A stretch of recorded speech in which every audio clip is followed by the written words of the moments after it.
I'm Shelly from Frugal Family Home, and today I have an easy dinner idea for you. It's garlic parsley chicken. It's a marinated chicken recipe that's so simple to make, and you can make it ahead for the freezer. So let's get started and I'll show you how to make it. To make this recipe, you'll need parsley, garlic, oil, salt and pepper, honey, and chicken. So first we'll start with the garlic and add it to our mixing bowl, and add the chopped parsley next and the salt and pepper. Now we'll add the honey, and if you're eating low carb or low sugar, you can leave the honey out, and the oil.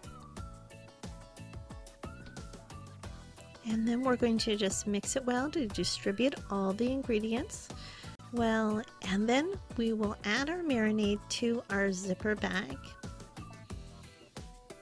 Next, the chicken goes in, and I'm using boneless, skinless chicken breast, but you can use chicken pieces or whatever kind of chicken you like.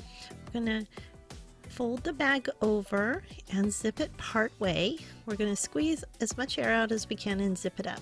And then we're just going to massage it to distribute, and then put it in the refrigerator to marinate for an hour or into the freezer for later. Add the chicken to a hot grill and grill on one side, and then flip it over and grill it until it's done. And here's our chicken all done. Doesn't it look great? And if you'd like the printable recipe and more cooking tips of different ways to prepare this chicken other than grilling, head over to the blog at frugalfamilyhome.com. And thanks so much for watching, and we will see you next time.